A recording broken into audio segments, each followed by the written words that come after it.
Good evening. I have to figure out a way to get the music to just maybe do a decent transition and not just a quick, obvious, abrupt bam. Never mind.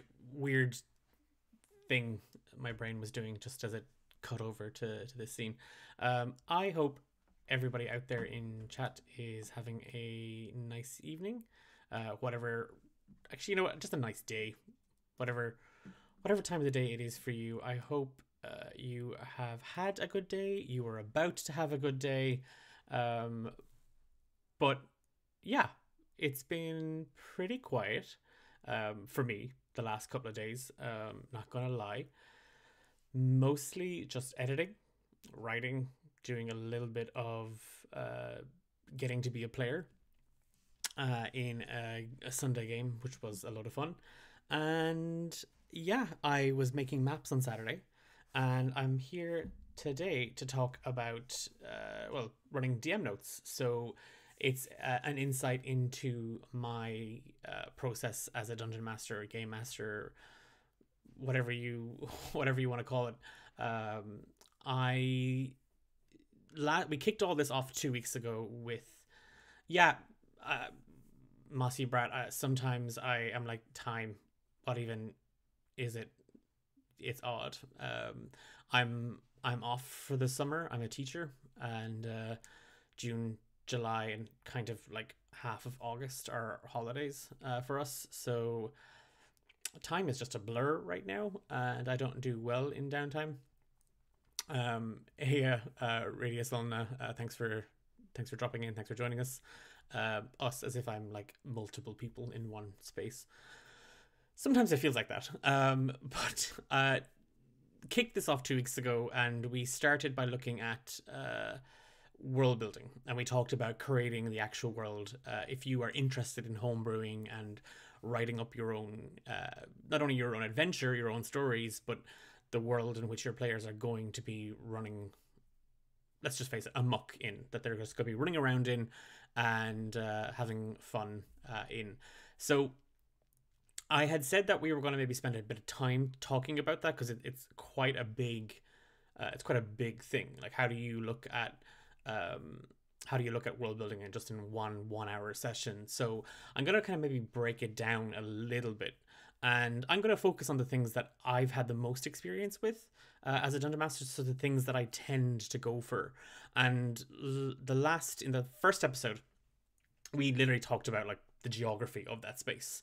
So the world itself, large regions or continents, and then down to sort of the micro, looking at villages and towns and cities even. So I wanted today to kind of go back up to uh, the big level, and one of the big structures I tend to put into all of my games are gods. And I've always had a big obsession with mythology, and if you listen or watch any of the shows, you might pick up on that weird little crush I have on mythological divine beings. I wanted to maybe talk about how you use gods in your game, how you can use gods, and where they come from, how you can build on them. And again, it'll really depend on you as the writer and the creator of that world and what you want them to do. But this particular episode, we're going to focus on three kind of core areas. Um, what's the purpose of gods in your game or your world? Where do those gods come from? And that's a fairly big question. And then active and passive influence, or as I like to call them, divine mechanics. So ways in which you can weave divine beings into your world and even into your stories and adventures. And we're going to focus on those kind of three areas. But if at any stage, like the very first episode, if there's any stage, if you are a DM yourself and you use gods, and for the record, that can be a DM even in like official content or indie content. There's stories about gods from tabletop role playing games. It doesn't have to be D&D, but maybe you play a truck ton of Call of Cthulhu, and you want to talk about the Elder Gods or whatever it might be. But if you've experienced running and telling stories with gods, I would love to know what you do, and if you do anything differently, how I might be able to glean something from your experience, and maybe you'll get something from my experience. But ultimately, this I don't want this to be like a class. It's not a lecture. It's a chat, and it's a discussion, and it's very, very informal. So if you have questions, feel free to ask questions. If you disagree with something, I would love to see what your point of view is on it. So consider chat a kind of an open platform for that. So super, super curious to see what everybody does. And even if you're not a DM, even if you're a player, what's your experience been like of gods in the games that you have gotten to play? I always love hearing when characters interact with divine beings, whether they were friendly or not. It's always kind of an interesting thing. But this also, and I'm going to preface this also isn't a theology class, so I can't pretend to be Treppins. I'm not sure if you're currently in a campaign, but I'm 100% giving you inspiration. You can, if you're the DM, you can have inspiration. If you are a player, you can let your DM know that I've granted you inspiration for that wonderful, wonderful pun. I'll say pun. Nod to Romancing the Dungeon. So yes, and that's actually a very good title for an upcoming episode. I'm going to write that down. Because yeah, there's a thing. I'm just gonna write that down. Thank you. Consider that stolen / used. But I yeah. So I'm not here to debate theology or discuss real world religions and stuff like that. But this is kind of how I've used divine beings in my worlds, the good and the bad of that. So with that in mind, we're going to start with the purpose, or God's purpose in your world. And I guess the first thing we should really kind of consider is, again, we're working on the fact that you're homebrewing. You're kind of going to have to start asking yourself, and you're going to notice that a lot of what I do starts with questions. I always pose a lot of questions to myself. One, it really helps me kind of break down the details. I get a good chance at seeing what it is I need versus what I want and what I can do. So I will always 100% ask myself a load of questions. And you saw that in the very first episode, just to kind of establish, hey, Edwin, _Sue, thanks for dropping in. It's very much a case of figuring out what I need for this. And I'm going to be working on the assumption that what we're talking about today is a campaign, right? We're not talking a one-shot, although that would be a lot of fun, and we might come back to that. But a campaign, so a long-form adventure that you and your players are going to be delving into. And starts with a very, very basic question, and it's quite an important question. Does my homebrew world have or need gods? Maybe you're thinking of a setting where the gods are all gone. Maybe they've died. Maybe it's the end of the world, and you're trying to resurrect them or find them. Whatever it might be. Maybe gods exist, but they're just fairly apathetic to the whole thing. They're kind of done with the mortal or material realm, and just have kind of tapped out. You might not need them. That can be a very fair point. The setting that you are writing, that you are devising, may not actually require you to spend hours and hours of time researching and writing up your potential pantheon of gods. Okay, so if you don't need them, put them to one side. Okay, you can focus on other aspects of the story that you might require, and always come back to it. If you're thinking of fleshing this out, you can always come back. You can always develop this over the story, over the duration of your campaign, over your planning. Next question: are gods, if you're going to have them, are they going to be important to the story or the player's adventure? And this I'll be coming to towards the end of this session today. And that's where we're going to be talking about active or passive influence. So are the gods going to be a big part of what you as the DM are planning for? Do you plan on putting them Um, do you plan on putting them out there? Um, Homebrew, welcome along. How do you feel about your table's cleric or most devout player building the pantheon instead? Oh, I'm here for it. I Towards the end, I make a note about speaking to your players because let's face it, it's going to be your cleric, your warlock, your paladin, right? They're the ones that we tend to kind of go to for, well, paladin makes their oath to X, warlock draws their power from Y, cleric worships Z. Okay, they're the ones we tend to focus on. But maybe your druid worships spirit of the forest. Maybe your fighter, seeks a blessing or a boon from the god of war or battle or victory, whatever it might be. Maybe the bard speaks to muses or tries to draw on the power of muses. Your player characters are always going to bring things to their backstories, and I'm definitely going to be talking to you a little bit about using your player characters and their backstories to help kind of pull that in. A question: when you start with gods, did they create the world? If so, why? Did they just find this world, or did something on this world generate the gods? Love that. And I've kind of dabbled in all of those areas. Edwin, I had the whole idea of gods creating the space that we're in. Gods just being like, this looks cool, it's ours now, or a particular god doing that. And I'm a big believer of the third one, something on the world generating gods. I will definitely come back towards that if you don't mind at the end, because that's a big thing.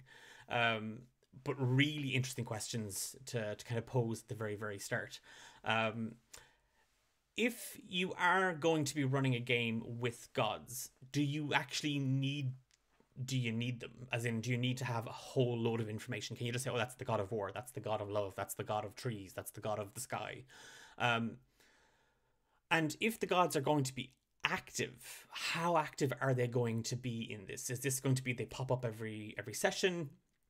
Is it that they're there at the start, they're there halfway through, and they're there in the final act? What's the purpose of this? How much time are you going to invest in fleshing out the god or the pantheon of gods that you were working with? And I that's an important thing to factor in, because realistically speaking, how much of that is going to be used by your players? If the gods are a central theme or plot device, then certainly, yeah, knowing the ins and outs of a god's personality, their history, their influence on the world, going to be really interesting things to kind of eke out and let the players discover as they maneuver their way through your story and the world that you are writing for them. But if it's going to be a scenario whereby the gods are there, they're just a thing, well, knowing that 2,000 years ago the god of thieves came down to the mortal plane and became the king of thieves, whatever, I don't like the lore dumping term. It always makes me feel a little bit like, I wrote that, it's not a dump, that's a trove. It's a trove of information that you can draw on, you can pull on, you can use as a character, as a player, as a DM. So it's a lore trove, not a lore dump. And but am I writing all this information, and is it going to overburden the players? Is it going to be important to them as they navigate through the mission I'm going to have into it? And ultimately, the gods that you are writing, what is their purpose? Okay, what are they actually here to do in this world, in this story, in this game? And where you kind of come back to is that having and needing. You can have gods and they can be there, and maybe a player can use them in their backstory, or maybe a player adds to them through their backstory, like Homebrew had mentioned with maybe the cleric peppering things out. But do you need to have them then? So if the gods are there and they're happy in the background doing their divine work, great. Needing them is a very different issue, because if you're going to need them as plot devices, as NPCs, then we need to really think about who that god is. And the best way that I've found that, or the best way I've been able to kind of work through that, and I'm going to be giving you kind of an example of my process. And again, it's just my process. You might sit there and go, no, definitely don't do that. That doesn't work for me, and that's totally cool. It may not work for you at all, but we're going to make an assumption that you've answered yes to the majority of the questions on the previous slide. So you need gods, or you have to have gods, that they are going to have a purpose in the game, that they're going to be part of the story, and we're now going to start figuring out how to map them out. And the example I'm going to give you is the pantheon of gods that I have created for Rise of the Forsaken. And these won't be any big spoilers, but they'll be kind of little nods to things that have come up in the game so far, come up in the story so far.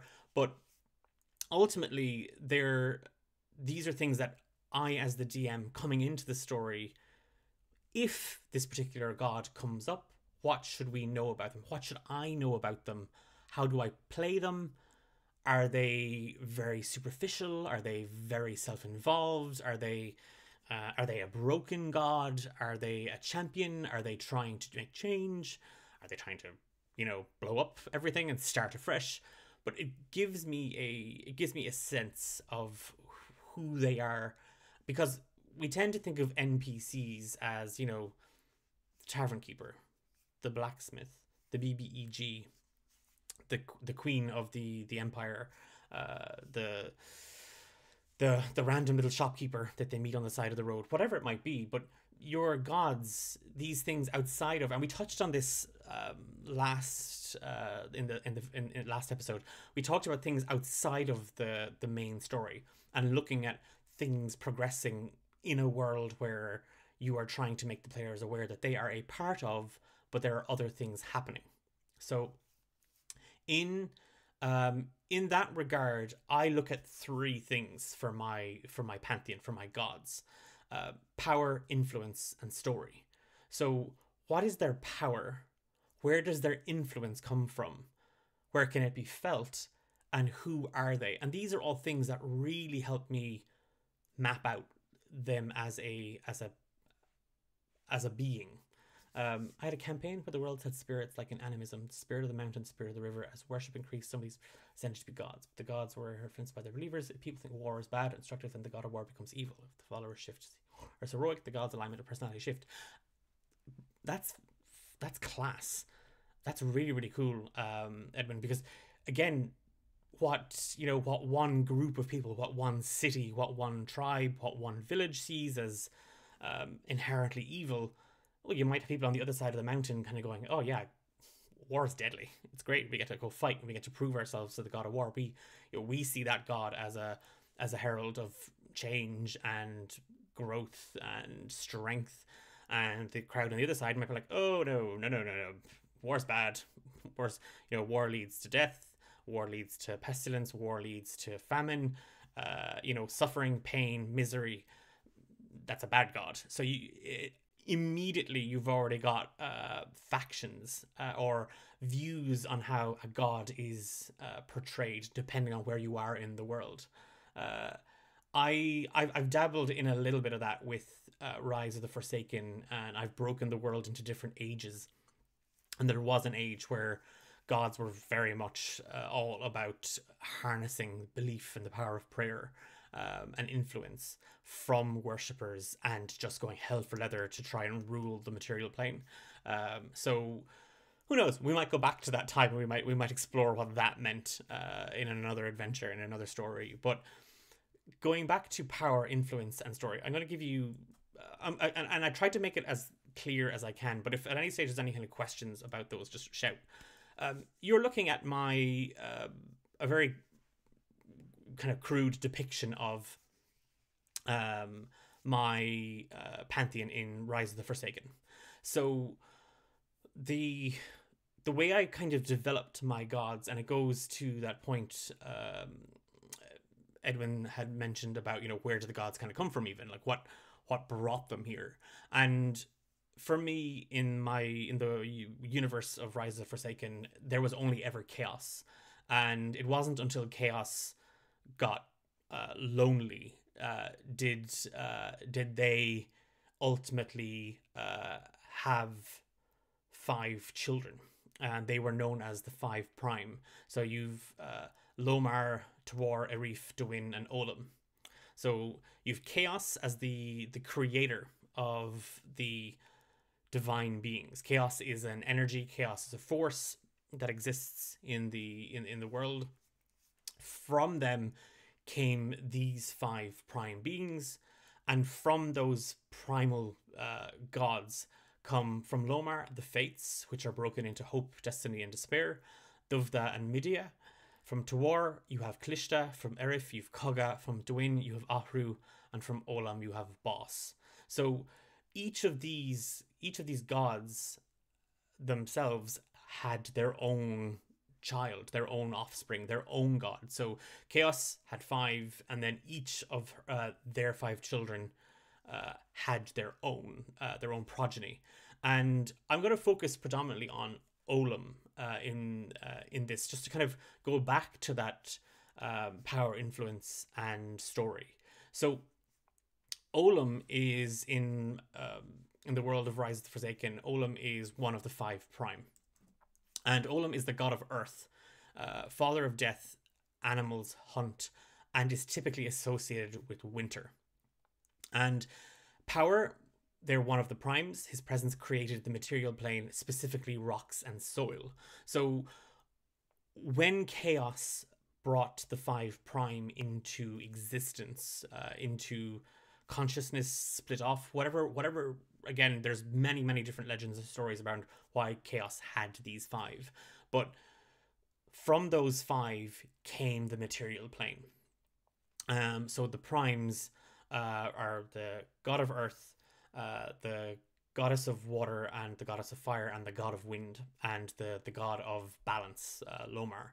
And from these five, you get the material plane. You end up getting mortal life, both in terms of many different races, all the different animals and stuff that exist in that space, and the world itself. So these gods created the material plane. And as a prime, their influence, they are regarded, or were regarded as being predominantly one of the most powerful. So if you don't have Olam, you don't have rocks and soil, therefore very much revered. And again, this idea of as a prime, always celebrated, but is noted as being sort of the main god celebrated in the winter months, or the winter circles. And hunters and farmers tend to kind of pray or give worship to Olam purely from a hunter's point of view, to make hunting in the winter a little bit easier. Farmers, that it's not as harsh a winter as they would require, so that it's a little bit easier to kind of make things through, that, you know, their livestock survive and the ground isn't frozen solid come spring, that they can get into work straight away. And when it came to deciding who and what Olam is, and there's a full physical description of this character that I've written out and everything, just and how people have portrayed him, not necessarily what Olam looks like, but how Olam has presented or has been viewed by their worshippers. But the youngest of the four, Olam believes himself to be the most wise of their siblings. He counsels Lomar, guides to war, shelters Erif, and slows Dwyn. By his nature, Olam takes his time to act. He may not be as quick as Erif, but his actions are usually more calculated and yield more results. He is associated with earth, solid and steadfast, though unlike the others, his influence on the material plane is the one many pray against. Again, associated with death and winter. These are typically, no one wants to die, and winter tends to be, winter in Rise of the Forsaken is one of the longest circles, so one of the longest periods of time in a calendar year. So winters tend to be quite harsh, tend to be quite difficult, regardless of where you are in the world. Very much people, when praying to him, are like, you know, you can be here, that's great, we love you, but, you know, go easy on us, maybe. That would be quite nice. Being the last of the primes brought into existence by Chaos, Olam also marks the end of a cycle, so the end of a year. So Olam, you'll note there, is the father of death. And I really wanted to kind of consider who my gods were. And being somebody who stops and thinks and reflects on quite a few things, I wanted Olam to maybe be weighed down by that responsibility, that death was something that he struggles with. Um, and absolutely no problem at all. Ben, thanks for dropping in as always. I think this is the right. Yeah, there you go. 8 o'clock this evening, the gang over at Homebrew Quest are streaming, and I think it's a full roster. I think all the team are back tonight. So 8 o'clock, we're gonna drop over and we're gonna be watching Homebrew Quest. It's like my favorite thing to do on a Tuesday evening, every second Tuesday evening. So hopefully you can join us as the gang reunite and wreak havoc. Apparently they're going to be breaking the game tonight, which I'm very, very excited about, and it has to do with gods. Okay, very, very interesting. Can't wait to check it out. And thanks for dropping in, Homebrew, and talk to you again. With Olam, where the others kind of out of ego or necessity had an offspring, they had a child, a god of their own. Olam reached out to his siblings for help to bring a child of his own into existence. Being the father of death, the end of life, it was something that he particularly struggled with, both in terms of the responsibility and the ability to create something. And from Olam, you have Bos, and Bos is the goddess of death.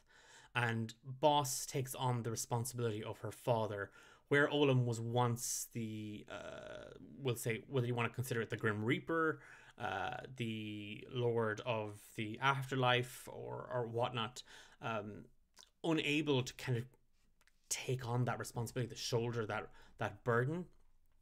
He had quite a difficult time, considering a lot of people pray, against him and pray for more time, unable to kind of take that on. He specifically looks for an heir, a successor to that aspect of who he is. So he has a daughter. He has the goddess of death, called Bos, and she takes over where he couldn't. And again, that then, what happens? Who is that person? Who is that person who takes on death? And how do they interact around it? What's the nature of his relationship with his daughter that he only had so that he could have an easier time? And all these things kind of factor in. And just there on the right, you'll see kind of three symbols. You have a kind of a snow crystal, a bare oak tree, and a hunting bow. And these are symbols that are used to denote areas where Olam's influence can be felt, whether it's a shrine or a temple.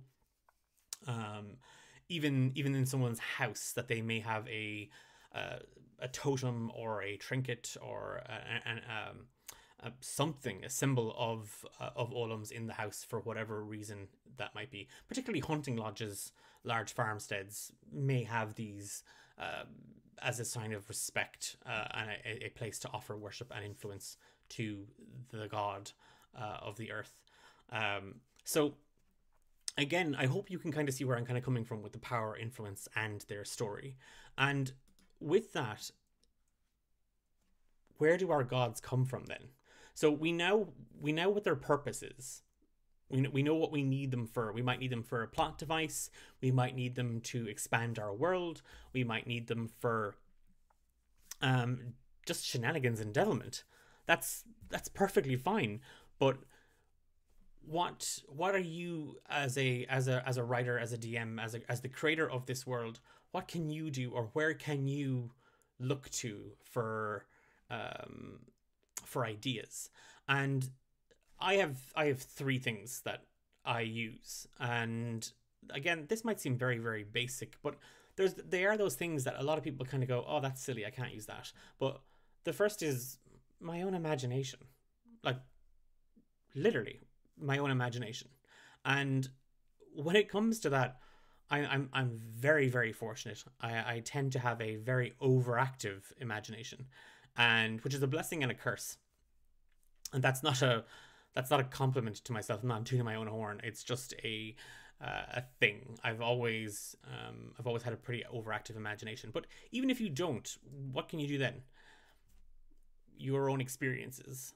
So again, I said this wasn't a theology class or a lecture or a discussion or a debate, but um, there is most likely at some stage in your life you've encountered some form of religion. Okay, whether it's your own, maybe you weren't religious, maybe you had a friend who was religious, but most of us would have interacted or engaged with it. I was raised Catholic, and for years, and up until my teens, then that was quite a predominant part of my life. Dropped it for a couple of reasons. Again, we're not getting into that, and then ultimately left the church. So I'd like to, yeah. Again, we're not getting into it. Hey, Hexa Rock, thanks for joining us. Yeah, we're world building. We're talking about gods, and we're talking about how you can use gods for your homebrew world and where you can get ideas for them and how you can use them to, you know, whether it's flesh out the world that your players are in or add a dimension to your story, how you can use gods and where you can pull them from. And the last element is inspiration. Okay, and I'll be going through these three. Imagination, and I know I was blathering on about, I've got a very overactive imagination, and I tend to sit in my own brain and thoughts and stew for a while, but I do that. I do sit and stew in my own thoughts, and I will always sit there and I always generally have a pen and paper at hand, and I will just scratch things down on a piece of paper. I will write in a notebook that's meant to be for work if something comes into my brain, whether it's for the story or it's for the world that I'm creating. But I mentioned in the first episode there 2 weeks back that we created a god, Finn the Whale, as a kind of a. I didn't have a god for the god of death in Romancing the Dungeon, and I was asked by a player, "Yo, who's the god of death? Is there a god of death?" There's a god of charity called Brogue, and we've been to their temple and we've dealt with some of their worshippers, but who's the god of death? And I was like, I don't have one. Give me a couple of minutes and I'll figure it out. And I just thought, heck, Finn, Fin, end of the end. Finn, fish has a fin, or a whale has a flipper or fin. I don't know. Anyway, I saw whale. I didn't see fish. I saw whale. So cue me going, that's a fun thing to do there. What if we made a giant and celestial whale that gobbles up souls and ferries them to the afterlife? And maybe Finn holds on to souls that they deem, need a little bit of time, a little bit of penance, a little bit of thinking room to reflect on their life before bringing them to the afterlife. So there we go. And we end up creating a god of death that's a big giant whale that people worship. And there is an interesting thing in in that particular show, in Romance in the Dungeon, where you do have people kind of going, yeah, we worship a whale. We worship a big giant space heaven whale. That's a bit odd. What was the other old god? Who was the old god of death before? So we've got, a bit of a conflict between belief systems and whatnot. But Finn is very much something that just came out of imagination. And I'm going to go back to that very first question at the start, is do you need a god or gods? So maybe you just want one god. Maybe there's just this omnipotent being that just oversees the whole thing. And they just pop in, yep, I'm also the god of death. Oh, I'm also the god of creation. Oh, I'm also the god of, human resource office management, whatever it might be. But if you need gods, there's one rule when it comes to your imagination. It's your world, it's your rules, you are your own god, okay? That last part seems quite flippant and it seems quite, ugh. But, and I don't go to my sessions going, I'm the god of this world, everyone has to worship me. Ugh, that's messy, we're not going near that.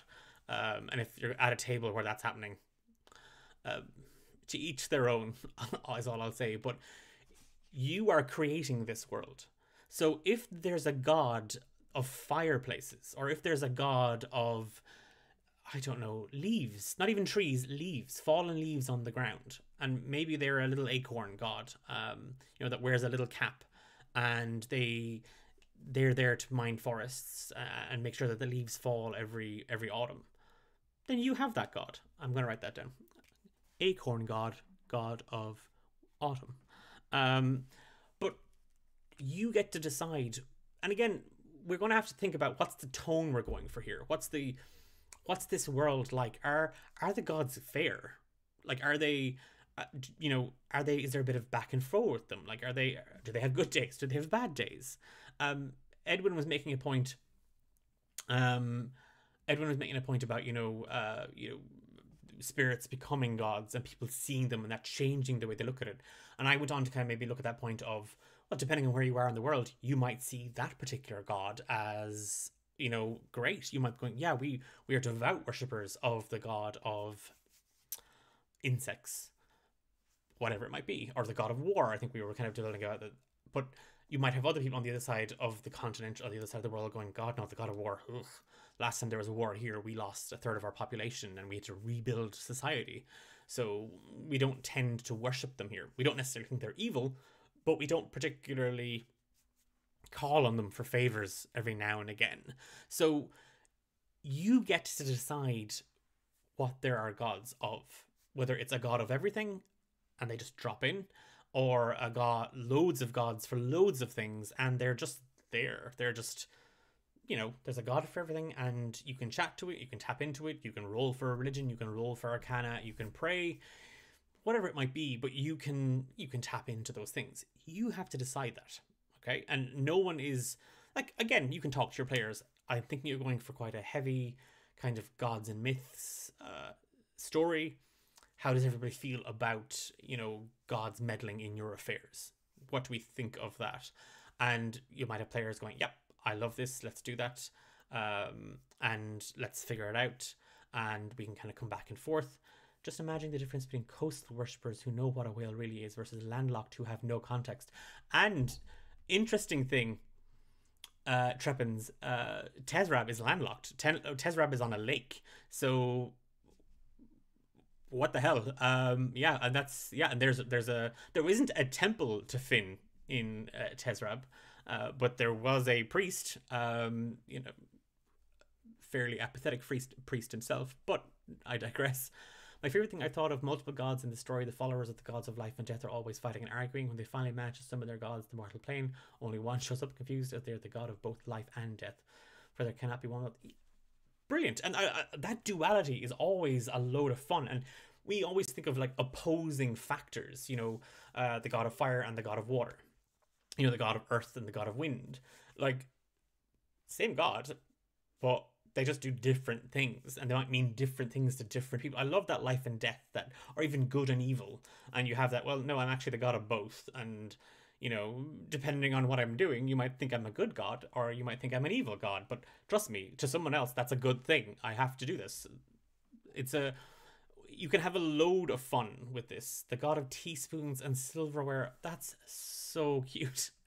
It's probably like a little, in my head, it's probably like a little goblin or kobold in that the way they appear, and they're forever snatching lost, they're always finding lost teaspoons and lost pieces of cutlery and just giving them a good polish and maybe stuffing them into their pockets. They always walk around with like a pants full of cutlery for whatever reason. But yeah, the god of teaspoons and silverware, that's really cute. God of history, one that writes it all down in the fabric of existence. You are speaking my language, Hexar Rock. I always tie with the idea of like a document or a tapestry in a lot of my settings, where like the history of the world is recorded. And again, I'm going to touch on this in the next piece, but experience and writing about what you know. So our world is filled with gods of all shapes and sizes and all kinds of influence. There is no one god for one person or people. So people in our world believe in loads of different things, and there are some people that don't believe in gods at all, and that's awesome. Like that really can help you if you sit down, and it's a lot of heavy things, but to sit down and really take that into it. What if in your world there's an entire town, even a nation of people that are like, gods, no, magic is science, or there's a weird blend between magic and science, and we don't need the gods anymore. Like, we've kind of harnessed it ourselves. That can lead you to some really interesting stories, really interesting ways to kind of pull it all in together. Um, research is crucial for this part. So actually learning about what it is that exists in our own world that you can draw experience from. And again, I was raised Catholic, so you know there's the whole idea of the one God, and then you've got Satan, and you've got, you know, heaven and hell, and a whole myriad of saints and whatnot in the middle of all that. And you might be kind of going, that's, how are you going to use that? Well, there's a saint that people pray to, you know, for healing. There's Saint Martin. My grandaunt used to carry a medal of this saint everywhere, and she I mean, she didn't leave the house without this, and she believed that that medal from Saint Martin, or representing Saint Martin, would cure you of everything, of headaches. If you had a wart on your finger, it would get rid of that. If you know, had a cut, it would stop it getting infected, and that's what she believed. And my mom, is it Saint Christopher? Again, I'm a former Catholic, can't quite remember, but there is and I think it's Saint. Is it Saint Christopher? Is the saint of missing things that we pray to? Again, an entire saint whose job is go there, look for that, and find that thing. I've lost it. Help me look for it. Help me find it. So from my experience, I've always, even though they're saints, why not have a god of lost things, of missing things? Maybe they walk around with just a giant bag of holding that lost things are in, and you know, if you granted a boon from, they return it to you. They just pull it from this bag of ever holding, and away you go. You get your item back. So looking at what's out there, and I personally draw very heavily from ancient civilizations. So Norse, Celtic, and Greek stuff are very influential on me. That's what I was raised with. And I was obsessed, particularly with the Greeks, as a child and as a teenager, and still kind of am. And the whole Greek pantheon, and beyond just, you know, the ones that we would typically know, the more common kind of ones, like, not that I'm thinking Zeus is common, but Zeus and Poseidon, Hera and Aphrodite, they're the ones that most of us would encounter. But beyond that, then, like the likes of Nyx and Hecate and Hephaestus, and all these other gods that are in that pantheon, that are there for all these different things. And like, I have a goddess of witchcraft called Medea, and very much have a direct influence from Hecate, the goddess and mother of witchcraft, and so much more than that as well in the Greek pantheon. But there's a direct influence on that. I've been really, I've used what I know of them to enhance and write my own gods, to create my own gods. And outside of that, there are way more cultures that have their own gods. And the one thing I would tell you, where you're going to be drawing on personal experience or other people's experiences with gods, is respect. And that kind of goes without saying. Like, there's a big difference, you know, in reading about gods in another part of the world, and, you know, God, that's weird, that's strange, that's odd, that's stupid, that's ridiculous. That's just not what you believe in. That's just not what you were raised with. That doesn't lessen it. That doesn't mean it's not worth the stuff that you grew up with. It's not up to the strange. That not a, if you're going to be doing your research and you're going to be learning about these other cultures and these other mythological beings, then you respect it. That's it. It kind of just goes without saying. But it should go without saying. That's not always the case. Inspiration. Draw on influences to spark your own creativity, and I really want to come to this because Hexar Rock mentioned the god of history and one that writes it all down, the fabric of existence. So draw on influences to spark your own creativity. So reading, watching, listening, and talking. The books you read, whether it's comics, graphic novels, fiction, fantasy, sci-fi, whatever it might be, the films that you watch, even particular characters. Maybe there's a character that you're like, holy crap, I'm obsessed with this character.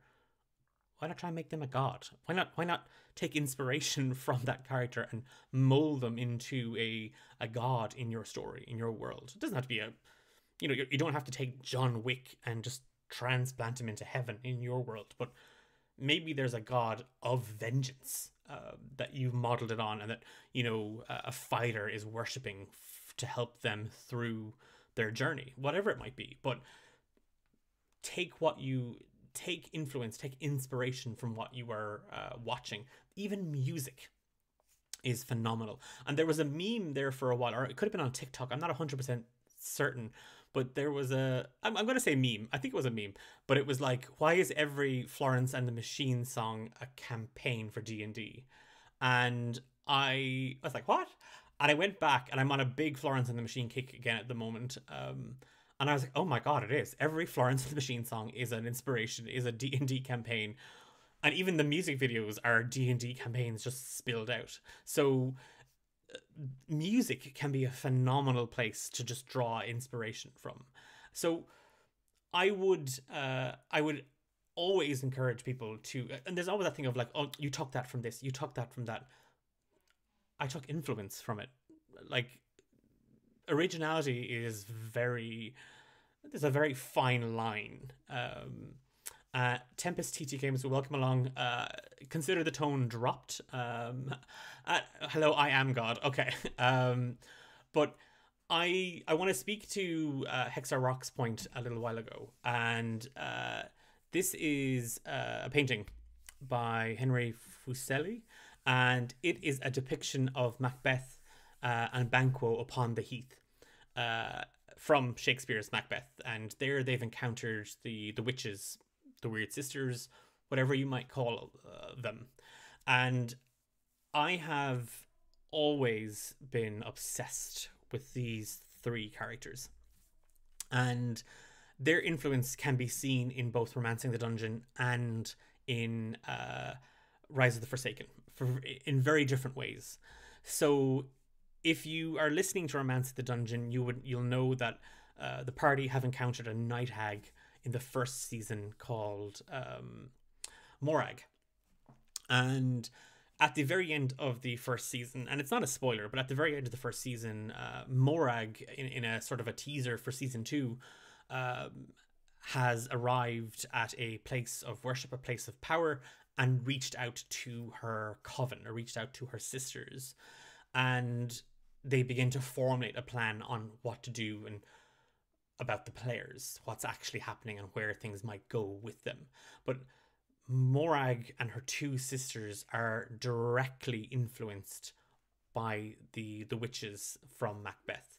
So much so that when they fight Morag in her lair, not only are there lair actions happening in that weird night hag space, but she actually summons a giant frog named Paddock. So again, one of the Weird Sisters, one of the witches, has her familiar is known as Paddock. So there's a direct influence, and even a shout out to Shakespeare. Thanks, but there's a direct link to what I've read and engaged with, and how it's filtered into it. And the other way they've inspired is the Fates in Rise of the Forsaken. You saw their hope, destiny, and despair. Three sisters. They are the children of Lomar, and they are, through Lomar, they are responsible for bringing peace, or the Age of Rest. So I mentioned at the very start that the gods, the primal gods and the divine gods, their children, went to war for control of the material plane. And it was only through the Fates and a tapestry that they weave was an Age of Rest able to come into it. So the Fates were able to sort of, through that tapestry, not only record what was happening, but much like the Fates in Greek mythology, also kind of look at what's going to come.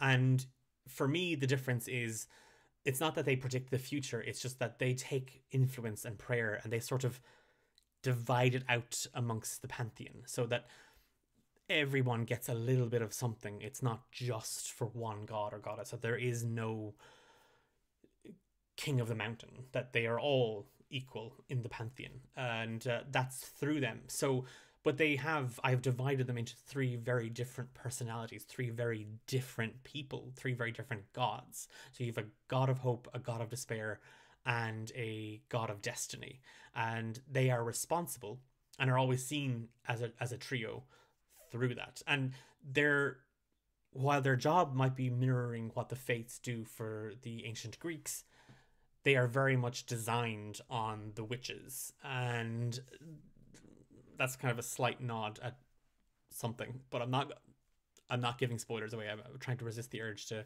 do a big spoiler drop. So I'll shut up and I will continue on. Divine mechanics, and I think this might be the thing that I might be able to give a little bit of use to.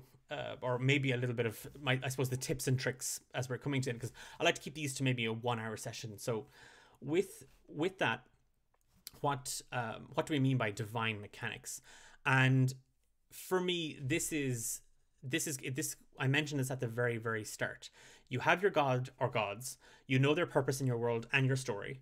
Now it's time to decide what they're going to be doing in that world and in that story. And when will there be a Destiny's Child? I tell you what, if it ever comes up, Treppins, I will name Destiny's Child Treppins. If we ever get a Destiny's Child, I'm making a note of it. I'm actually writing it down. Destiny's Child? ? Treppins? ! So there you go. If it ever comes up, you will be the first to know if you watch. Well, you won't be the first to know, but if you're watching, you'll get it. You'll know where it comes from. So this is to kind of help you decide how these gods are now going to influence your world, influence your story, influence your players. So are their gods actively involved in the world? Are they just sitting up there in the divine plane, their own plane, their own realm?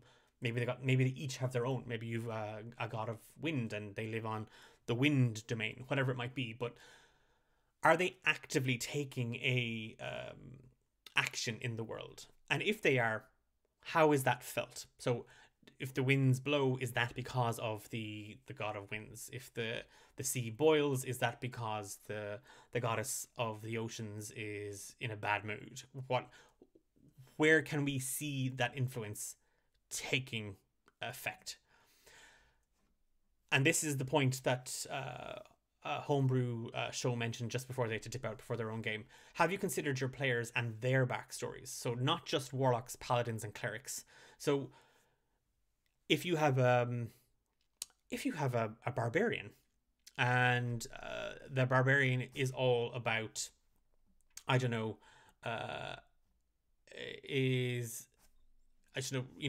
slaying their enemies. What is that for? Do they kill their enemy to appease their god, to earn favor from their god? Do they even have one? If they don't have one, do they want one? Yeah. Well, let's sit down and have a discussion about that. Will the gods use the players to achieve their goals? So do the gods have something that needs to be done, and are the players going to be part of that? And then if the players aren't a part of it, or they are a small part of it, are there other agents operating in the world on behalf of your divine powers? And will they clash with or support your players? And again, no big spoilers, but in Romance in the Dungeon latest episode, we've clocked that there is a group of people that follow a specific god, and it's oh, you're here. Oh, crap. We've got to do this thing. Stay out of the way. You'll get hurt if you get involved. We won't hurt you, but you'll get hurt for other reasons. So there are, and again, it might be that it's just a temple. It might be that there's a nomadic tribe or a nomadic bunch of priests that travel the world spreading the word of the god of water, or whatever it might be, or the god of seeds. Again, whatever it might be. But are there other agents operating on behalf of the divine? So priests, paladins, warlocks. Are there other agents operating in that space that the players are going to encounter? And the best way to consider that then is to talk about active influence or passive influence. So, active influence, consider your god offering players a chance to change or shape the world, save the world, fix the world, rebuild, reform, whatever it might be, but the god reaches out to the players to do X, Y, or Z. How are they going to intervene on their behalf? So, is the god going to intervene on their behalf? If yes, what's that mean? Are they going to give them insider trading knowledge? Oh, FYI, this whole thing that they're doing over here in this city, bad juju. You have to go there and stop them. They think their experiments with magic is, going to draw them closer to God. It's actually gonna awaken a great evil. Or you're off to fight the big bad. I got you. Here's some magical items. Here's some spell scrolls. Here's some boon to help you on that fight. Good luck. I can't actually go down and save you. I can't go down and fight the BBEG for you. Has to be you, but this might tip the odds in your favor. We'll see. If there's an opposing force to the god, so we mentioned it, we were talking about it in chat, is there that sense of duality, that life, the god of life or death, or the god of war, and one faction believing the god of war is great, one faction believing god of war, ugh, bad, scary, don't like you. Where are your players coming from? Is there a player in the party who worships the god of war? What are they going to do when they get to that village? How are those villagers who don't like the god of war or fear the god of war going to interact with them? Are they going to be terrorized? Are they going to attack them? Are they going to forbid them to enter the village? They don't want to bring the god into their space. So immediately you have enemies or obstacles in the player's path. If you have that sort of opposing nature between your pantheon, and again, it goes back to that whole thing of, are there other agents acting on behalf of these gods in this world? And that automatically creates really interesting threads for your story, that I'm going to weave these bits and pieces in because I think this is going to work really well. And then divine intervention. And divine intervention can be a really fun tool in a couple of different ways. And I mentioned here, it's a nice way to flavor your critical successes or failures, but not all the time. Like, I'm rolling to open a door, or to blow open a door, and I get a nat 20. Well, the spell does amazing things, okay? Great, the door's blown wide open, we've got free passageway in, deadly. But it's just a spell. What's that got to do with the god intervening, or the god being impressed, or the god being influenced by that? Maybe I've rolled a nat 1, and I'm breaking into the goddess of flowers shrine. Well, suddenly you might find yourselves surrounded by carnivorous plants that attack immediately. Or a noxious pollen is sprayed into the air from the door, and it's wrapped in vines, and I'm now poisoned, or I've gone blind, or I've been confused, or whatever it might be. But using those crit failures and crit successes to kind of flavor, the god just kind of tweaking things your way. The god having a word with the god of locks, whatever it might be. But things like that you can use to kind of add a nice sort of description, particularly where characters are involved or interested in the gods. But also really interesting ways and really useful plot hooks that, you're coming to the halfway point of your campaign, all seems lost at this point, the players are, struggling, and again, you might consider this railroading, you might consider that you might consider it that you're fudging the rules, and it should be a hardcore. No, they all fail the rules to escape the collapsing cave, they all should die, they're all trapped, whatever it might be. But maybe their god is no, this isn't meant to be, this isn't meant to happen. I need to influence this, I need to change this, I need to intervene here. And there could be ramifications for that. Maybe the god of death is like, they were mine, you were supposed to give them to me. So maybe the next time they roll a death save, they all start with a -1 on their death saves. So really interesting ways for you to play with your gods into it if you're looking at more of an active presence or active influence from your gods. The other way is the passive influence. So your world has gods, but they're not going to be interfering with the story or the players. And that's totally cool. That totally works. But you've spent days, hours, weeks even writing up these gods and loads of little lore about them. How are you gonna how are you gonna get all that in? What was the point of those if they're just gonna sit there on a Word document or sit there in a notebook? How are you gonna be able to use those? And Homebrew mentioned this, and I'm a big believer in it.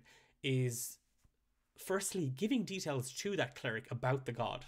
So they've spent their life studying this particular path, or a paladin that has followed this order for quite some time, or a warlock has been, shooting the breeze with their patron for quite some time. Well, they should have learned things about them.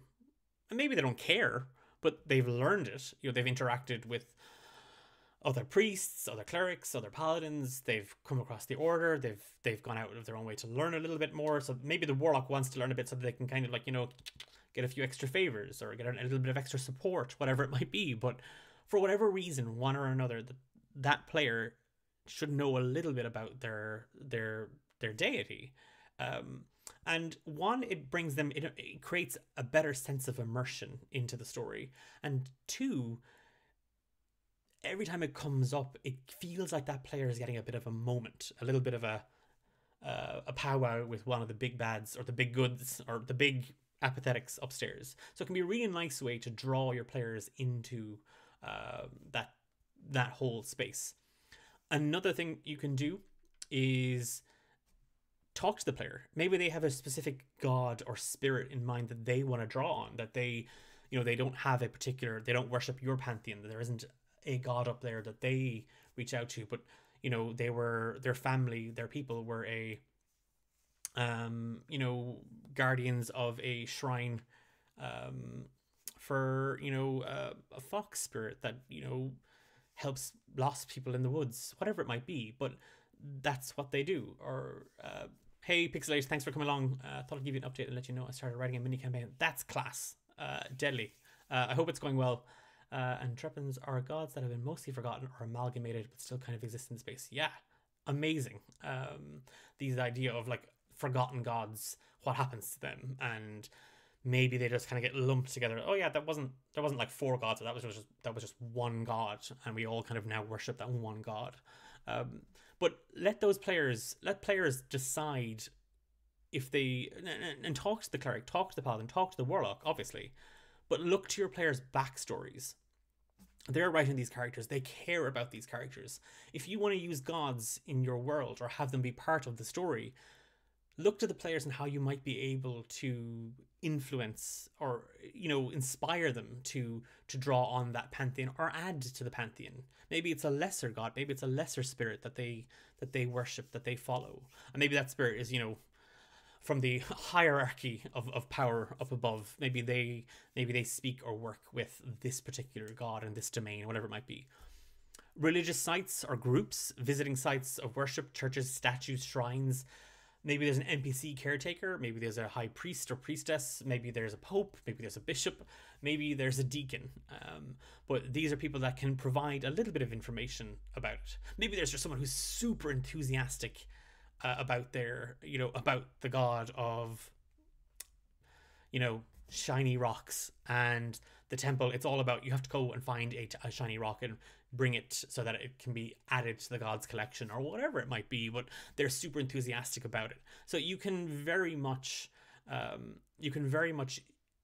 even if the players aren't following gods or the gods aren't going to be an active part of it, there's nice ways to kind of give them a sense of where they are in the world through the divine, through that passive influence.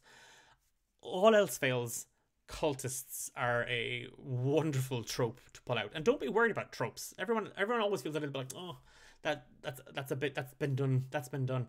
It's been done and it works. It's a tried and tested method. It's the same as the tavern. The starting point is the tavern. It works for a great reason. So do cultists. Maybe you have a bunch of people who are really annoyed that everyone's forgotten about their god, and they are now going out of their way to make that not be a thing anymore. They want more people to follow this god. Maybe it's through bloodshed and violence, or maybe it's through sign-up sheets and personality tests, whatever it might be. But you can use these cultists. There might be just a group of them in the city, organizing a rally or a march or a talk, and the players happen to go past it. Whatever it is, but a great way of going for it.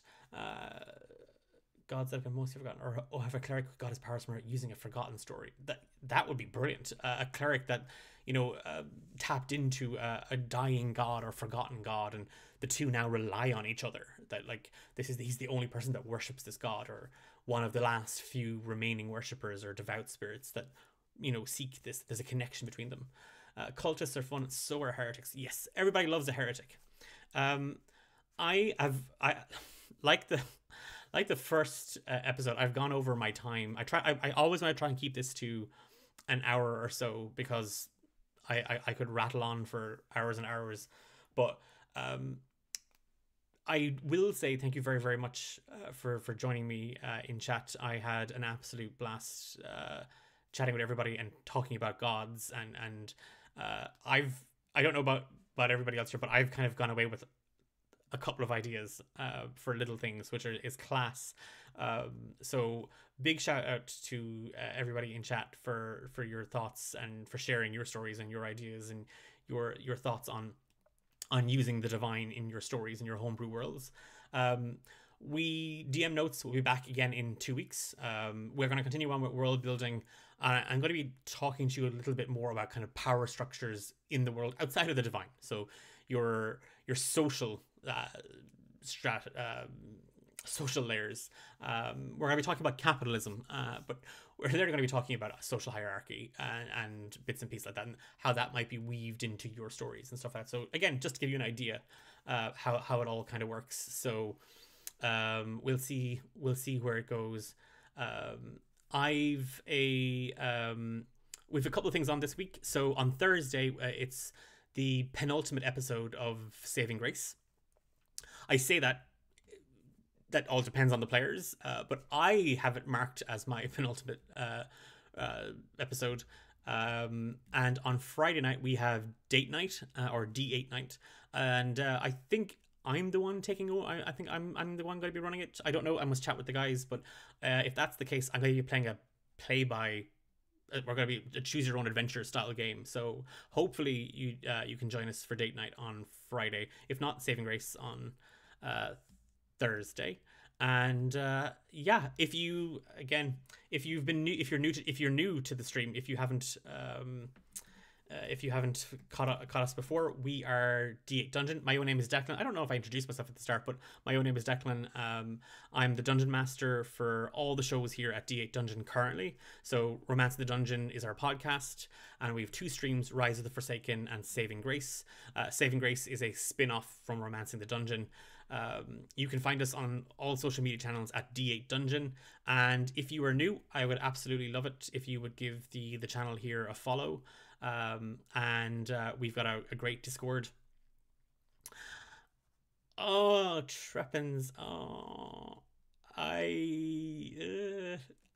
that's a, yeah. What I will tell you is she is my big influence. Again, we're talking about inspiration.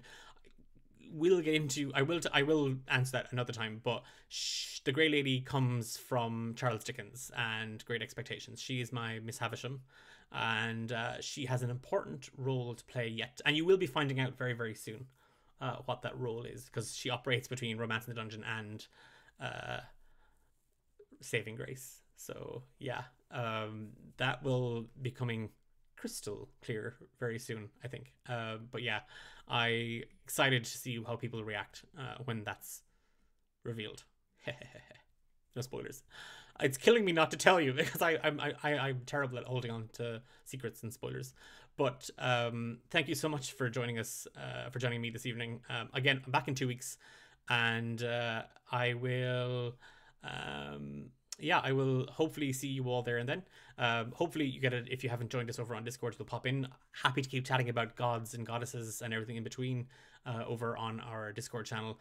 And you can find me at the Dova Queen with a W on Twitter. But do check out those links, and don't forget, we are watching Homebrew, another Irish group of tabletop role-playing gamers over on YouTube now. So if you click the link, that'll take you over to those guys. They're phenomenal. Ben is a fantastic DM, and yeah, so do check them out. They're great crack. And I think, like I said, Ben is going breaking the rules of D&D today, which will be a load of fun. And I'm back in 2 weeks. I've already said that like a million times. I don't know why. I just have weird verbal diarrhea, so it's kind of weird. I'm trying to figure out how to end it all. But we're organizing a charity stream for the end of July. We're going to be looking for players and DMs. There's an application form which you'll find over on our social media channel, over on Twitter and over on our Discord. We're looking for DMs and players, but we are really struggling to find people who might be able to help us produce some games, so actually host the stream for us on our channel. But you'll find all that information over on those spaces. If you've got any experience at all, we will really appreciate it. I will talk to you all again very soon. Have a great rest of your day, rest of your night, whatever it might be, and take care.